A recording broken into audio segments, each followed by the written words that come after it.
Former President Donald Trump had a seriously close call over the weekend. And no, it wasn't just a bad golf game. We're talking about an actual assassination attempt. And by the end of this video, you'll know all the crazy details, from the suspect's background to how law enforcement caught him. Former President Donald Trump was enjoying his usual pastime, playing a round of golf at his Trump International Golf Course in West Palm Beach, Florida. Now, we all know Trump is a big fan of golf. Whether he's relaxing, meeting with associates, or just enjoying some time outdoors, it's his go-to activity. But on this particular day, the calm and peaceful game he was playing took a terrifying turn.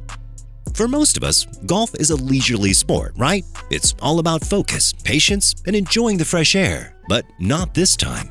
That Sunday afternoon, the golf course became the site of a tense and potentially deadly situation. While Trump was making his way through the course, Secret Service agents on duty suddenly noticed something alarming. Near the edge of the course, they spotted a man acting suspiciously. And let's just say he wasn't out there to admire the view or enjoy a nice round of golf. He was carrying a high-powered rifle. Now, here's where things get serious. We're talking about Donald Trump, the former president of the United States. Even though he's no longer in office, Trump still receives full Secret Service protection. That's standard procedure for former presidents. So when the agents on duty saw this man armed with a rifle in such close proximity to Trump, they immediately knew they had to act, and act fast. Without hesitation, the Secret Service agents sprang into action. This is what they're trained for, reacting quickly and decisively to any potential threat. They didn't wait around to see what the man with the rifle was going to do. As soon as they identified the danger, they opened fire to neutralize the threat. But here's the twist. The suspect didn't shoot back. In fact, it was later confirmed that he hadn't fired any shots at all. Even though things could have gone much worse, the situation still had everyone on high alert. And thankfully, it was also confirmed that the man never had a clear line of sight to Trump. That means, despite the proximity, Trump wasn't in immediate danger from the suspect's position. At the time of the incident, Trump was about 300 to 500 yards away from where the suspect was spotted. If you're just thinking about in terms of distance, that might seem like a safe gap. But here's the thing. With a high-powered rifle, distances like that aren't necessarily safe. Even at that range, a skilled shooter could pose a significant threat. So while Trump wasn't right next to the guy, the danger was still very real. Now, let's talk about the man behind this assassination attempt. The suspect has been identified as Ryan Wesley Routh, a 58-year-old man with quite the background. When I say background, I'm not just talking about his personal life. I'm talking about his criminal record, his online presence, and his political views. This guy is definitely not new to controversy. So who is Ryan Wesley Routh? Well, first off, he had multiple run-ins with the law over the years. According to court records, this guy has been convicted on numerous offenses over the past few decades. His charges range from relatively minor offenses, like resisting arrest, to much more serious crimes, like possession of a weapon of mass destruction. Yeah, you heard that right. This guy has been in trouble for having some serious firepower before.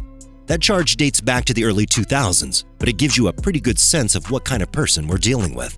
But that's not all. Routh has also had a very public presence online. He's made multiple posts about politics, and as you might have guessed, he wasn't exactly a fan of Trump. In one post, he even said that he'd be glad when Trump is gone. Now, to be fair, he didn't make any direct threats against Trump in his posts, but it's clear that he had some pretty strong opinions. In fact, Routh voted in the 2024 Democratic primary in North Carolina, though he was registered as an unaffiliated voter. His post didn't just stop at politics, though. Routh also talked a lot about the ongoing war in Ukraine. He was very vocal about his hatred for Russian President Vladimir Putin, and even said he'd be willing to go fight and die in Ukraine to defeat Russia. This guy was seriously passionate about his beliefs, to the point where he was interviewed by several news outlets, including the New York Times and Newsweek Romania. He was even trying to recruit people to go fight in Ukraine. So yeah, this guy has been pretty active, both online and in real life. Given his political views and his criminal past, it's not entirely surprising that he's now at the center of this assassination attempt. But how did he get caught? Let's get into that next. Now, if you think about it, the timing of this whole thing was crucial. The Secret Service agents had already acted quickly, doing everything they could to secure the area around Trump. But by the time police units arrived at the scene, the suspect was already on the run. But here is where things start to get interesting. Even though the suspect had fled, he wasn't out of sight. A quick-thinking witness had spotted a man, later identified as Ryan Wesley Routh, jumping out of the bushes near the golf course, scrambling into a car, and speeding off. With that critical piece of information in hand, the police began their pursuit. They quickly tracked the black Nissan as it sped away from the scene, heading north on Interstate 95, a major highway running through Florida. Finally, after a tense chase, law enforcement managed to spot the black Nissan. With the details of the car and the license plate in hand, they pulled the vehicle over and detained the driver. And sure enough, it was Ryan Wesley Routh, the man they had been looking for. Thankfully, he was taken into custody without incident. No shootouts, no additional danger to the public. But the story didn't end there. The arrest was just the beginning of uncovering what Routh had been planning. Once Routh was in custody, law enforcement circled back to where he had been hiding near the golf course to see what he had left behind. In the bushes near the golf course, they recovered an SKS-style rifle equipped with a scope. This wasn't just any weapon. This was a loaded firearm capable of causing serious harm from a distance. The rifle alone indicated that Routh wasn't there by accident. He came prepared, and he was equipped to carry out something dangerous. But that's not all they found. 2 backpacks were also left behind at the scene. Inside one of the backpacks, investigators found ceramic tiles. Now, the purpose of these tiles isn't exactly clear. And then there was the GoPro camera. This small but significant piece of equipment suggests that Routh might have been trying to document what he was doing. Maybe he wanted to record the incident for later, or perhaps he was planning to share the footage online. Now, whether something like this happens, especially when it involves a high-profile figure like Trump, you can expect a lot of reactions from political leaders. And this situation was no different. Pretty much as soon as the news broke that there had been an assassination attempt on Trump, leaders from both sides of the aisle started weighing in. Let's start with Trump himself. According to people close to him, he was in good spirits, which is kind of wild considering what just happened. In fact, Trump had been telling friends and family about the incident and even joked that he wished he could have finished his round of golf. I guess that's one way to cope with the situation, right? But all jokes aside, Trump has been incredibly grateful to the Secret Service for protecting him. In a fundraising email sent out after the incident, Trump reassured his supporters that he was safe. He wrote, "There were gunshots in my vicinity, but before rumors start spiraling out of control, I wanted you to hear this first. I am safe and well." Trump wasn't the only one speaking out. His running mate, Senator J.D. Vance, said he spoke to Trump shortly after the incident and that Trump was amazingly in good spirits during their conversation. Vance took to social media to express how grateful he was that Trump was okay, saying that he'd be hugging his kids a little tighter that night. "I'm glad President Trump is safe. I spoke to him before the news was public, and he was amazingly in good spirits." On the other side of the political spectrum, President Joe Biden and Vice President Kamala Harris were also quick to release statements. Both of them said they were relieved to hear that Trump was safe and condemned the violence. Biden even went as far as to say that there's no place for political violence in America, a message that had been echoed by many leaders in the wake of this incident.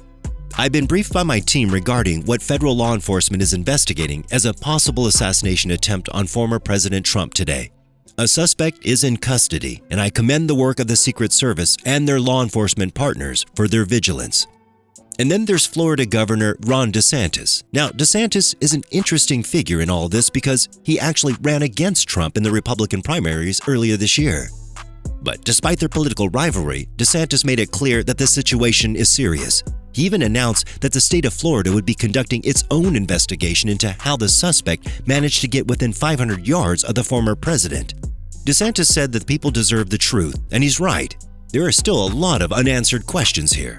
Even Senator Lindsey Graham, a longtime Trump ally, spoke up after the incident. He said that Trump is one of the strongest people he's ever known, and that he's more resolved than ever to keep fighting for the country. Graham's words reflect what many of Trump's supporters are likely feeling after this close call. So, where do we go from here? Well, the FBI and the Secret Service are continuing their investigation into what exactly happened. And right now, we know that Ryan Wesley Routh is facing 2 serious federal charges related to firearms offenses. But this story is far from over. There's a lot that still needs to be uncovered, like how Routh got so close to the former president and whether he was working alone or if there's something bigger going on here. One thing's for sure, this assassination attempt has raised some major security concerns, especially since Trump is still very much in the public eye. Even though he's no longer in office, Trump is running for president again, and that means he's going to be a target for people with bad intentions. This incident also comes just a few months after another assassination attempt on Trump during a rally in Butler, Pennsylvania. In that case, Trump was actually grazed by a bullet, and one attendee at the rally was killed. It's clear that tensions are high and political violence is a very real threat right now. So, what can we expect moving forward? Well, for starters, Trump is expected to meet with the acting director of the Secret Service to go over the details of what happened and to ensure that everything is being done to keep him safe moving forward. Meanwhile, the legal process for Ralph is just beginning, and we'll have to wait and see what kind of evidence comes out during the investigation. Alright, that's the full story on the assassination attempt involving former President Trump. And it's a pretty wild story, right? From the gunman hiding in the bushes to the quick action of the Secret Service, this could have ended in tragedy. But luckily, no one was hurt. But even though Trump is safe, this incident shows just how dangerous things are getting. Political violence is on the rise, and it's not something we can afford to ignore. Let me know what you think in the comments. Does this change your opinion on political security? And do you think more needs to be done to protect former presidents? And as always, make sure to like and subscribe for more updates on stories like this one. Thanks for watching, and I'll see you in the next video.